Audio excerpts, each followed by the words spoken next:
Plaster করার সময় হাতা মতো কি লাগে না, সেটা লেগে যায়। বড় পাটা লাগে, সেটা লেগে যায়। শুধু শিলনোড়া। তো বাড়িওয়ালা বলছে তুমি কি নিয়েছো? বলছে শিলনোড়া। প্লাস্টার করবো, অন্য মিস্ত্রি যেরা মানে না, বলছে আমি এই মিস্ত্রিটা করতে পারলে হলো।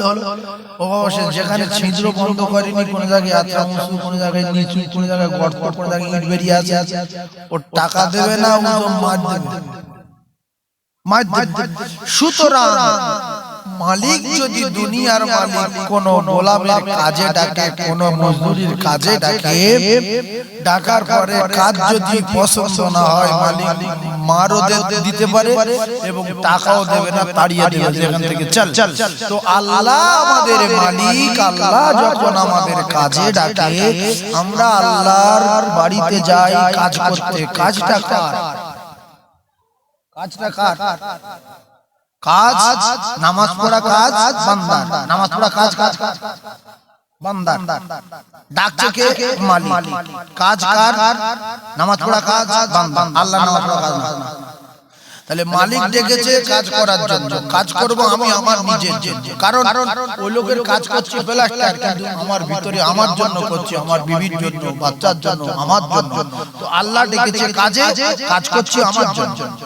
কবর ভালো হবে, হাসর ভালো হবে, মিজান ভালো হবে, শরীর সুস্থ থাকবে, মুখের গঠন ভালো হবে, কালার ভালো হবে, রোগ ব্যাধি দূর হবে, গুনাহ মাফ হবে, কবর ভালো, হাসর ভালো, মিজান ভালো, ফুলসিরাত ভালো, তো শাহ করে জান্নাতে চলে গেল।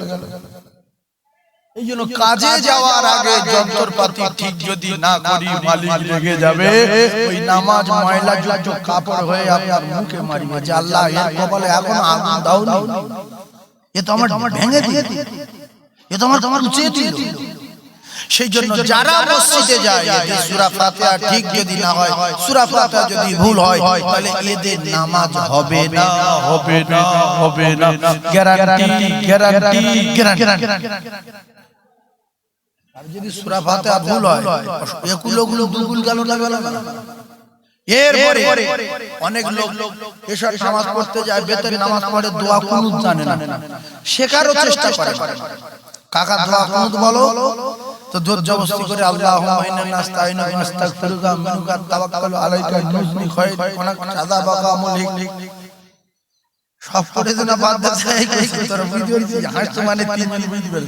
এরা মাদ্রাসায় পড়ে, হাসতে মানে বুঝতে হুজুর 3 ভাগ বাদ। আল্লাহু আকবার, আল্লাহু আকবার। আল্লাহুম্মা ইন্না নাস্তাঈনুকা ওয়া নাস্তাগফিরুকা ওয়া নু'মিনু বিকা ওয়া নাতাওয়াক্কালু আলাইকা ওয়া নুসনি আলাইকাল খায়র ওয়া নাশকুরুকা ওয়া লা নাকফুরুকা ওয়া নাখলাউ ওয়া নাতরুকু মান ইয়াহজুরুকা। আল্লাহুম্মা ইয়্যাকা না'বুদু ওয়া লাকা নাসাল্লি ওয়া নাসজুদু ওয়া ইলাইকা নাসআ ওয়া নাহমিদু ওয়া নারজু রাহমাতাকা ওয়া নাখশা আযাবাকা ইন্না আযাবাকা বিল কুফারি মুলহিক। এরকম কিন্তু আমরা সবাই বলতে পারি, তাহলে নামাজে মজা আসবে কি করে? সেজন্য মিস্ত্রি যখন কোন মালিকের কাজ করতে যাবে, সঙ্গে তার যন্ত্রপাতি বুঝে নিয়ে যাওয়া দরকার আছে না নাই? আর যদি কাজ করতে গিয়ে বলি কাকা খুন্তি দাও, পাটা দাও, বলবে তুই আনিনি না, আমি বলবো আল্লাহ পাকের বাড়ি গেলে মাল রেডি করে নিয়ে যেতে হবে। সেই মাল রেডি করার জন্য কিছু কাজ করব, সবাই মাল রেডি করব ইনশাআল্লাহ। জোরে বলেন ইনশাআল্লাহ।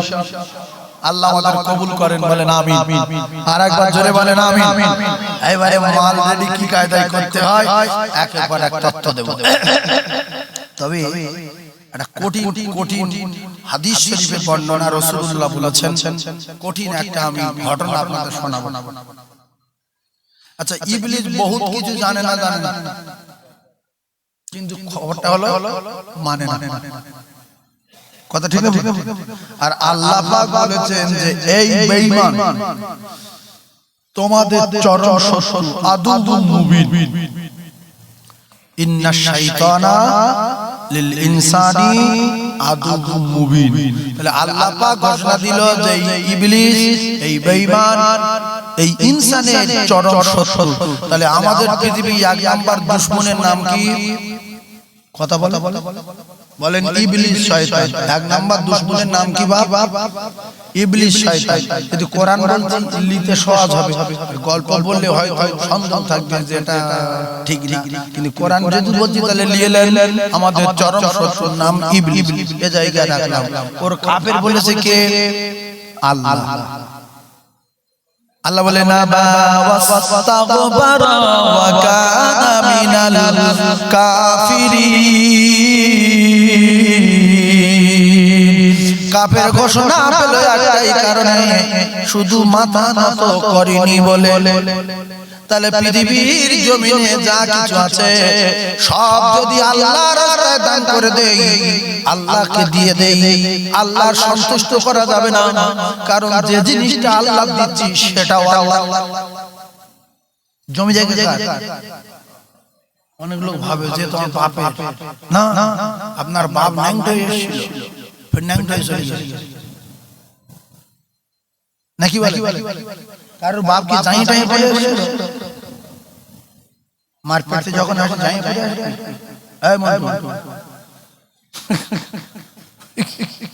আর যাবার সময় যাই পড়ে যায়। আমি বহু মানুষের দেখেছি গোসল দেওয়ার সময় ভিতরে যাইয়া ছিল, ফুলের টাইট হয়ে গেছে, সেটাও কেটে ন্যাংটো করে ভালো ভালো ধুইয়ে তারপরে সাদা কাপড় পরে তার কম করতেছে। আন্ডারপ্যান্ট যাইয়া কার উদ্দেশ্যে আমি দেখি ভাই ये কি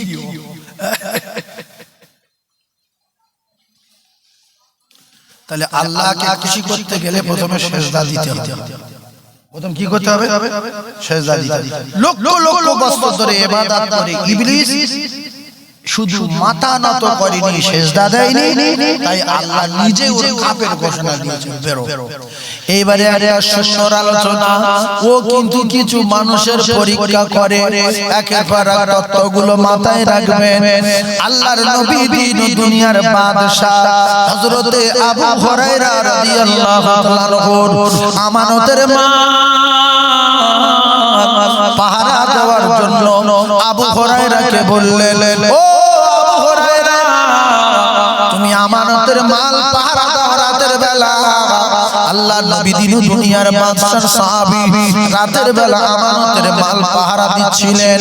হঠাৎ করে রাতের বেলা একটা ডাকাত এসেছে চুরি করতে। চোর এসেছে, চোর যখন এসে ডাকাতি চুরি করবে বলে মালে যখন হাত দিল, আবু হুরায়রা রাদিয়াল্লাহু তাআলা চোরটাকে ধরে ফেললেন। চোরে ধরেছে কে? যে ডিউটি দিচ্ছিল, ডিউটি দিচ্ছিল, তার নাম কি? হযরতে আবু হুরায়রা রাদিয়াল্লাহু তাআলা। সাহাবী ধরার পরে চোর বলছে, বাবা তুমি তো নবীর সাহাবী,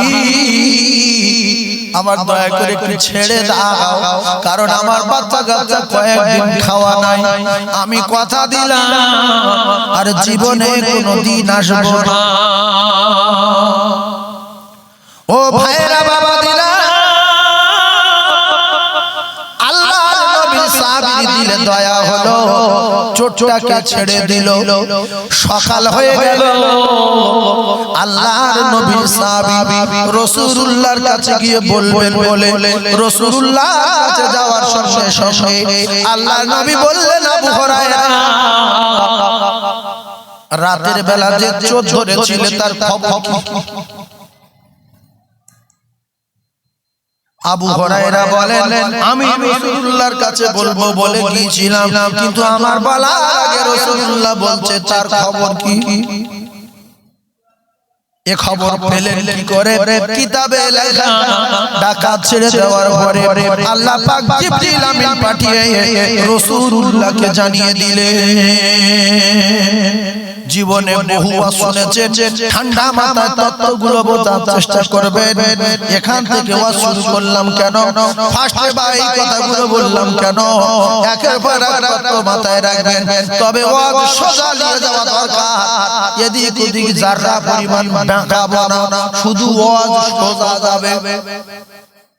যে বিষয় বলবো ওই বিষয় শেষ করব। তাহলে প্রথম কি বলছিলাম? তারপরে কোন দিকে যাচ্ছি? প্রথম বলছিলাম মালিক যখন কাজে ডাকে প্রত্যেকদিন 5 বার করে হাইয়া আলা সালাহ, তার মানে কোন দিকে ডাকছে? নামাজের দিকে। আপনারা জ্ঞানী মানুষ, শিক্ষিত মানুষ, হাওড়া এলাকার মানুষ, বেড়াতে হাওড়ার মাঝখানের মানুষ, জামালপুর মানুষ, সব ডাক্তার কি যেকোনো ডাক্তার নাকি বলে, শিকড়ের হোক আর গাছের হোক আর খড়ের হোক ডাক্তার। আল্লাহ গাছরা ঔষধ এখানে মনে হয় প্রচন্ড বিক্রি হয়, কিন্তু আপনাদের মতো এই যে ডাক্তার পড়া এটা কিন্তু একটা বিশ্বাসযোগ্য ব্যাপার। আমি ক্যাসেটে বলছি, আমার জ্ঞানে দেখেছি বহু গাছের শিকড় যদি চিনে কাজে লাগাতে পারে কাজ কিন্তু এই লোভে পড়ে বহু মানুষ যে গাছে শিকড় দেওয়া কথা না সেই মাল পায়নি, অন্য শিকড় দিচ্ছে। আরে অনেকে বিশ্বাস করে নিচ্ছে কারোর কাজ হচ্ছে কারো হয়, কিন্তু গাছ এত সত্য, এত সত্য, যদি বুঝে কেউ ব্যবহার করে বিদ্যুৎ গতিতে কাজ হয়, ও পাগল হয়ে যাবে যে কি গাছের এত ক্ষমতা। কত তো সাহাবী বললেন, হুজুর খবর আমি তা ছেড়ে দিয়েছি। বললো ছেড়ে দিয়েছি কেন? বলছে হুজুর বিরাট কাঁদা কাটা করছিল, আমার বাচ্চা কাচ্চা মারা যাবে, ক্ষুধার যন্ত্রণা আমার বাচ্চা বাঁচবে না, এজন্য আমি চুরি করতে এসেছিলাম, তবে ধরা পড়েছি, কথা দিলাম আর জীবনে কোনোদিন আসবো না। আল্লাহ রাসূল বললেন, সাহাবী ফের আজকে রাতে আসবে। এখন নবী যদি বলেছে ফের আসবে, গ্যারান্টি আছে না? কথা এই হলো মুমিন। সব মানুষ মানে যে বুঝবে বুঝতে পারবে না, সব মানুষের বিশ্বাস নেই নবীর পাওয়ার কত, আলেমের পাওয়ার কত, মাওলানার ক্ষমতা কত, মজলুমের ক্ষমতা কত। আল্লাহর কসম পৃথিবীর যত ওলি আছে, পীর আছে, দরবেশ আছে, মাওলানা আছে, মুফতি আছে, সবচেয়ে মজলুমের পাওয়ার বেশি, মুসাফিরের পাওয়ার বেশি, আর মা বাপের পাওয়ার বেশি। এই মজলুম যদি বদদোয়া করেছে, আল্লাহ রাসূল বলেছে সালাসু দাওয়াতুন মুস্তাজাবাতুন লা শাক, নাম্বার 1 দাওয়াতুল মজলুম। মজলুম মানে কি? ধরুন আপনারা যদি আমার মারেন, ওখানে দাঁড়িয়ে গালাগালি করেন, আমি আপনাদের মারতে পারবো? আমি মজলুম, কারণ জানি যদি কিছু বলি টোটাল গ্রামের লোক ধরবে। আর আমার পাড়া যদি হতো তাহলে আমি কি করতাম? আমার কিছু বলতে হতো না। আমার ভাই ব্রাদার, আমার আত্মীয় স্বজন, আমার পাড়া প্রতিবেশী সব বলতে, কে বললো হুজুরের সামনে এই কথা, পুষো দে, বিচার করে। তখন আপনারা ভয়তে কিছু বলতেন না, যেহেতু আপনাদের বাড়ি হাড়ো, আমার বাড়ি বাসন, তাহলে তখন আপনারাও মজলুম হয়ে যেতে। তো এই যে মজলুম, আমার বাড়ি অনেক দূর, আমি আপনাদের গ্রামে এসেছি, আপনারা যদি আমার কিছু বলেন, বড় কথা বলেন, কাঁদান, দুঃখ দেন, তাহলে আমি কি করব? আয় আল্লাহ, রাসূলুল্লাহর প্রত্যেকটা কথা সত্য, গ্যারান্টি, এক জাররা পরিমাণ মিথ্যা না। রাসূলুল্লাহর প্রত্যেকটা কথা, রাসূলুল্লাহর বানানো সাজানো একটাও কথা না। আমার আল্লাহ বলেন, আমি যে কথাগুলো বলতে বলেছি সেই কথাগুলো আমার দোস্ত বলেছে। একটু বোঝার চেষ্টা করবেন আপনারা, জ্ঞানী মানুষ। তাহলে আমি কেন বললাম সালাসু দাওয়াতুন মুস্তাজাবাতুন লা শাফি দাওয়াতুল মজলুম? আল্লাহর নবী বলে, ওই মজলুম যখন আল্লাহর দরবারে হাত তুলবে, আমি রাসূলুল্লাহর কথা, রাসূলুল্লাহর হাদিস জানিয়ে দিয়ে যাই, সেই যে দোয়া করবে, আল্লাহ রাসূল বলেন আল্লাহর আরশে আজিমে যাবে, মাঝখানে কথাও কোনো পর্দায় আটকানো যাবে না। আর মজলুম যদি দোয়া করে, তথাপি মাঝখানে কথাও কোনো পর্দায় আটকানো যাবে না। এই জন্য মজলুমের পিছনে না লেগে মজলুমের দোয়া নেওয়া দরকার আছে না নাই? মজলুমের দোয়া নেবে। এই আমার দেখতে পেয়েছেন হুজুর এক কাপ চা খান, হুজুর আমার বাড়ি আসে, হুজুর এটা আমার গাছের পেয়ারা খান। তো আমি খেয়ে গিয়ে চুপ করে থাকবো? আমি কি বোবা না বোকা? আমি বললো ভাই পেয়ারাটা খুব ভালো, আল্লাহ আল্লাহ বাগানে বরকত দিক, আল্লাহ আল্লাহ ভালো করুক, এইটা হলো দোয়া। এটা কি দোয়া? ভাই আমার বাবাজিরা, এরপরে যদি বলেন বেশি দোয়া নেব, বাড়ি ডেকে নিয়ে যাবে, একটু টিফিন দেবেন, বলবেন হুজুর আপনি মজলুম, আপনার বাড়ি অনেক দূরে, আপনার এই গ্রামে কেহ নাই, আপনি আমার বাড়ির জন্য দোয়া করুন, আল্লাহ যেন আমার কামাইতে বরকত দেয়, আল্লাহ যেন আমার শরীর সুস্থ রাখে। আল্লাহর নবী বলেন মুসলিম যখন দোয়া করবে, পৃথিবীর যত পীর আছে, ও খাজা বাবা আর আজমিরের শরীফের পীর সাহেব আর ফুরফুরার পীর সাহেব, তামাম পৃথিবীর যত পীর আছে আর মাওলানার মুফতি আছে, এই সমস্ত আল্লাহর ওলি পীরের দোয়া কবুল হতে পারে নাও পারে।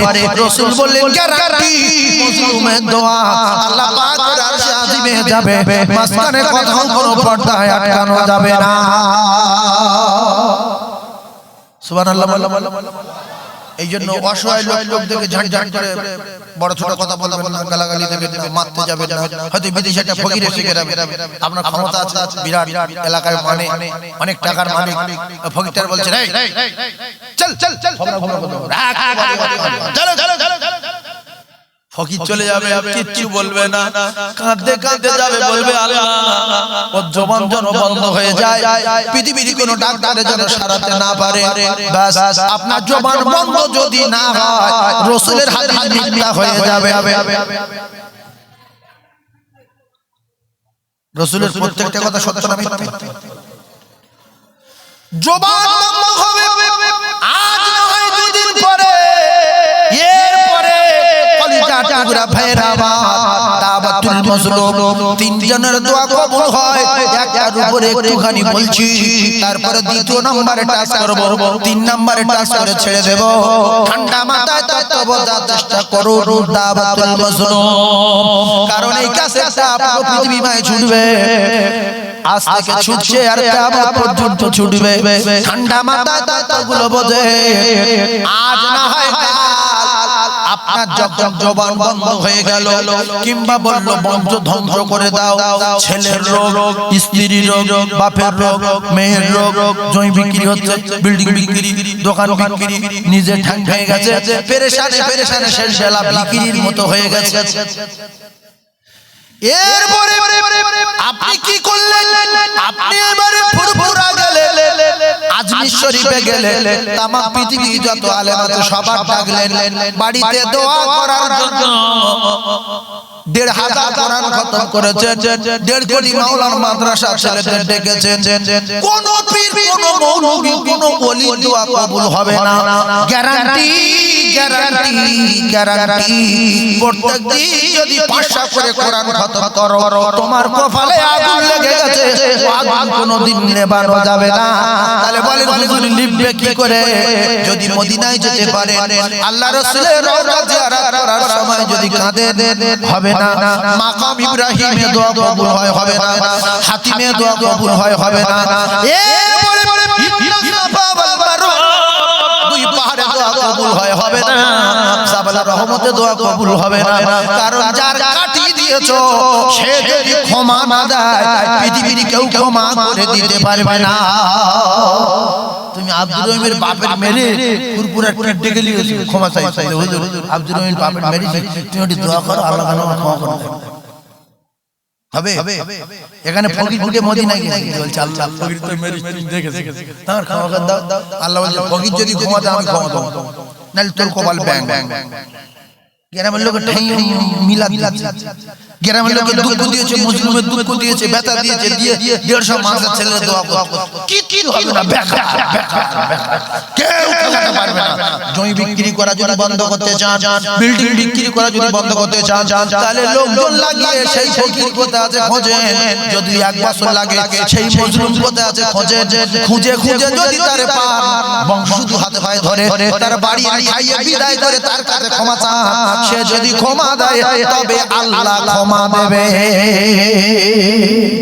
এই জন্য মজলুম লোকে ফট করে বড় কথা বলবেন না, গালাগালি দেবেন, মারতে যাবে যে ফকির লোক ভিক্ষা করতে এসে ও বিদেশি লোক মার বাড়ি ঢিল ঢিল চলে মারতে কুত্তার বাচ্চা, একটা কুত্তার বাচ্চা কুয়োর কাছে, বুখারীর হাদিস, কুত্তার বাচ্চা কুয়োর পাড়ে ঘুরছিল, জিভ বেরিয়ে যাচ্ছে, পানি পান করবে বলে, পানি খাবে বলে, কিতাবে লেখা একটা কুকীর্তি করা নারী, জাহান্নামী নারী, যে দেহত্যাগী করা নারী, টাকার বিনিময়ে সে তার পায়ে জুতো খুলে ওড়নায় বেঁধে কুয়োয় পানি তুলে কুত্তাকে উপকার করেছিল বলে আল্লাহর আরশ খুশি হয়ে গেল, আল্লাহ পাক তার জিন্দেগীর গুনাহ মাফ করে মাসুম করে দিল। জোরে বলে আর চিল্লে বলে মানুষ কুকুরের চেয়ে ভালো না খারাপ?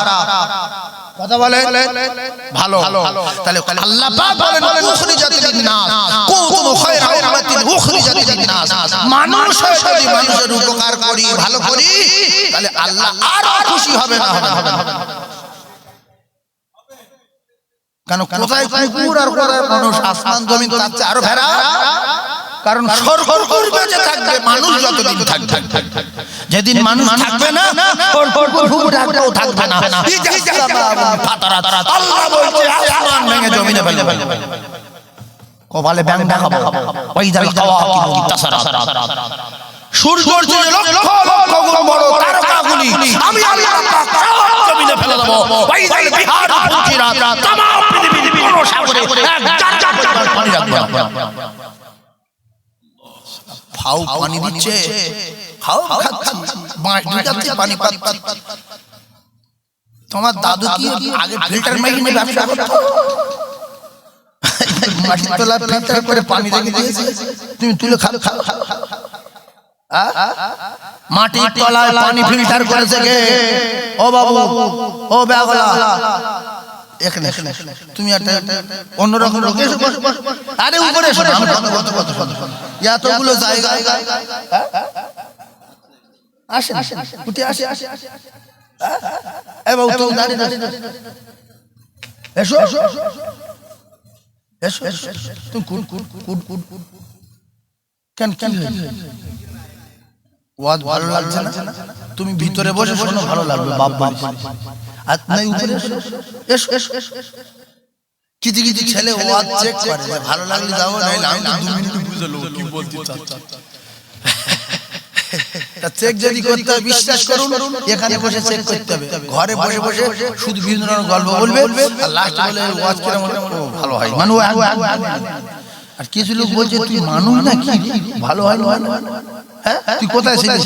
তখন বলছো ছেলে ভাইরা আমার, তাহলে কুকুরের খুশি করিয়ে খুশি হয়েছে কে? আল্লাহ খুশি হয়ে গেল। আমরা যতদিন দুনিয়ায় বাঁচব, জীবনে কোনোদিন মানুষের কষ্ট দেব না, মানুষের কষ্ট দেব না।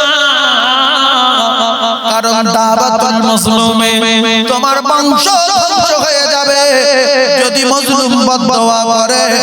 আর রাসূলুল্লাহ জানান যদি মজলুম দোয়া করে তবে তুমি কোটিপতি হয়ে যাবে, তাহলে তুমি করোড়পতি হয়ে যাবে।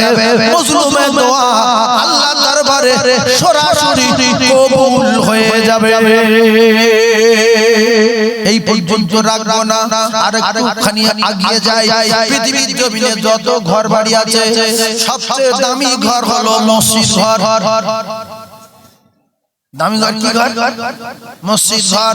আর সব ঘরের বাপ, সব ঘরের লিডার, সব ঘরের সরদার, সব ঘরের মা, সেইটা হলো আল্লাহর কাবা।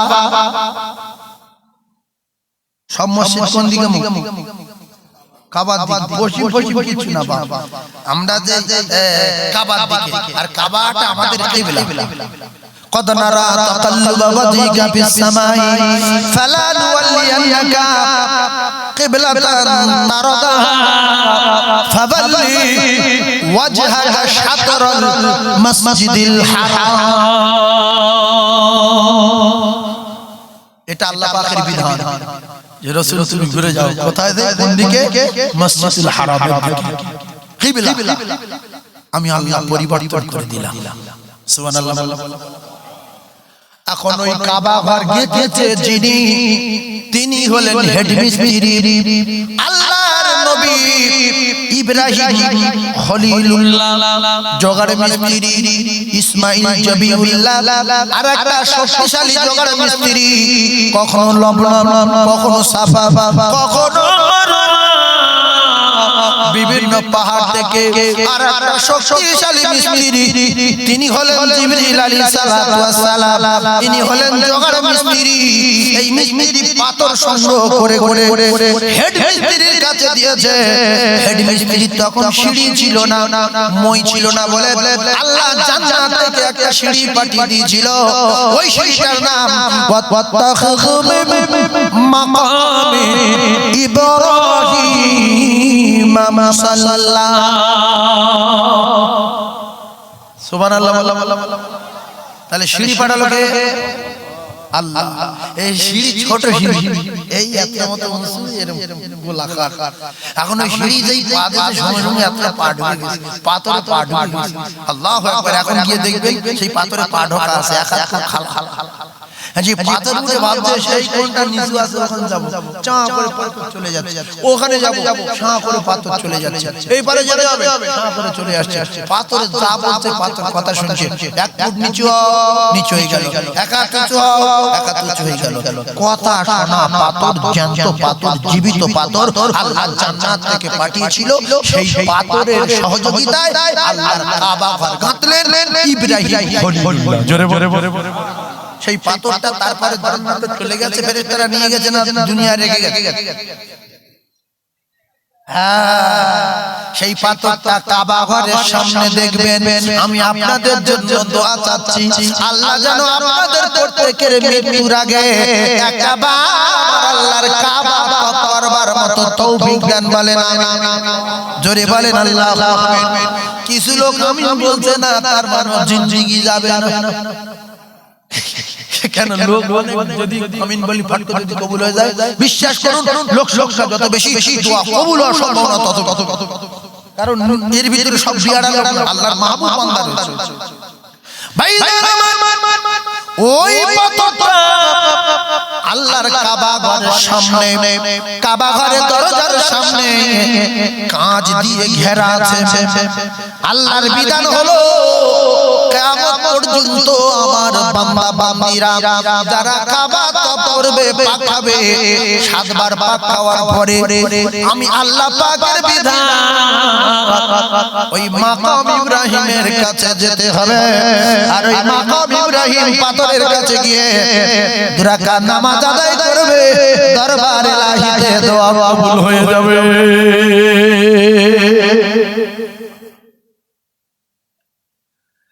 ভাই মুসলমানেরা, যুবকেরা,